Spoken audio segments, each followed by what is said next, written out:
जय Shri Ram. Hello friends, स्वागत है आपका मेरे चैनल ज्योतिष ज्योति में। आज का टॉपिक है शुक्र की अलग अलग भाव में प्लेसमेंट हो तो क्या रिजल्ट होगा। पिछले वीडियो में हमने शुक्र की 6th भाव में प्लेसमेंट पर चर्चा की थी। आज हम शुक्र की 7th भाव में हो तो और उससे आगे हो तो क्या फल होगा, इस पर विचार करेंगे। आप कुंडली में भाव तो देखना जान ही गए होंगे। यहाँ जो कुंडली दिखाई गई है, जैसे 1 से 12 तक नंबर जो लिखा हुआ है उसे ही भाव कहते हैं। जहाँ पर 1 नंबर लिखा हुआ है उसे हम लग्न कहते हैं। वहीं से गिनना आरंभ करते हैं। भाव की पोजीशन नहीं बदलती है, चाहे कोई भी नंबर लिखा हुआ हो। अगर आपकी कुंडली में 7th हाउस में जैसे 1 नंबर लिखा हुआ हो, 3 नंबर लिखा हुआ हो या 7th नंबर लिखा हुआ हो, जिनकी तो उनकी जो स्पाउस होगी उनमें सौंदर्य पुरुष के अनुसार थोड़ा लंबे चौड़े अच्छे वाले होंगे। चेहरा थोड़ा पतला, लंबा, बाल घना, लंबा, मजबूत होगा।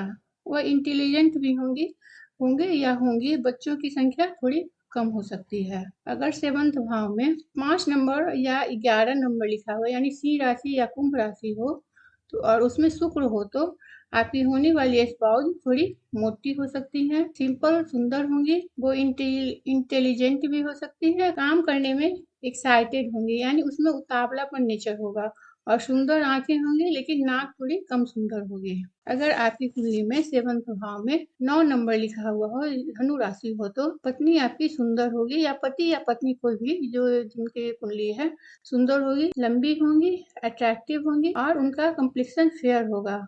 बॉडी सुंदर होगी, शालीनता लिए हुए नेचर होगा और सिंपल एवं गुड बिहेवियर की होंगी। अगर आपकी कुंडली में 7th भाव में यहाँ पर 4 नंबर लिखा हुआ हो कर्क राशि या 8 नंबर लिखा हुआ हो वृश्चिक राशि या 12th नंबर लिखा हुआ मीन राशि है, अगर यहाँ पर शुक्र विराजमान हो तो पति या पत्नी थोड़ा जो भी होंगे दुबला पतला उनका बॉडी होगा, थोड़ा सुंदर होंगे, बोल चाल में थोड़ा वाद विवाद करने वाले होंगे, अनुशासित होंगे ऐसा कहा गया है।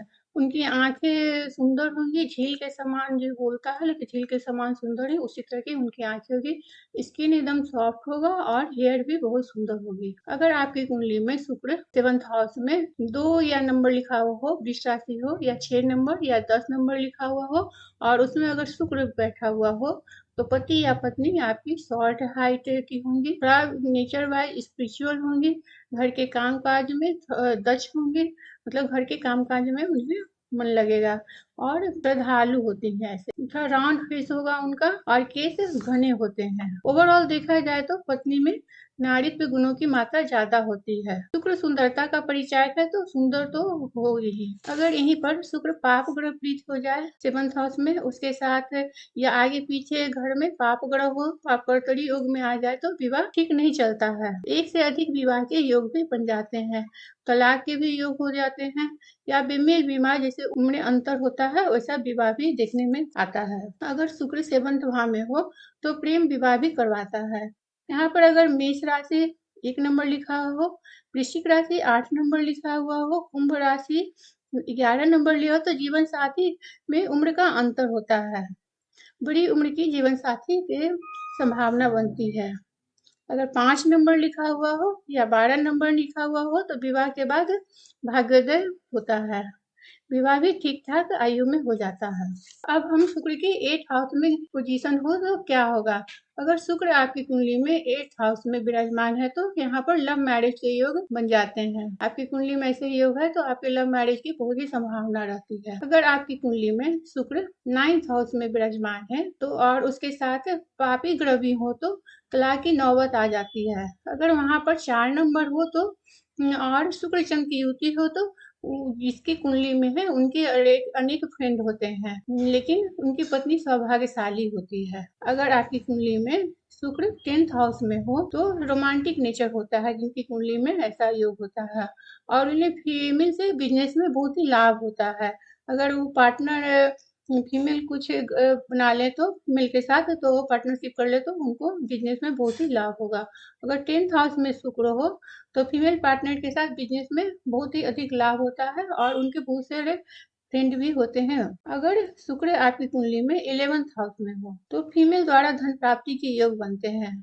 शादी में दान दहेज भी काफी अधिक मिलता है। अनेक फीमेल फ्रेंड्स होते हैं।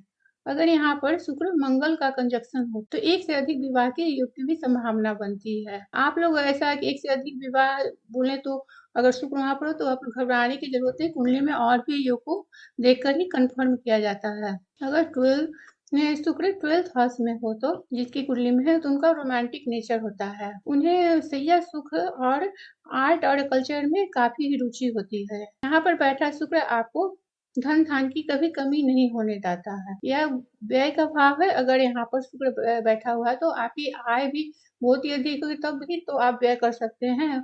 लग्जरियस चीज पर बहुत ही व्यय होता है, यानी आपके जीवन में सुख सुविधाओं की कभी कमी नहीं होती है। अगर आपको ये वीडियो अच्छा लगा तो उसे लाइक एवं सब्सक्राइब करें मेरे चैनल को।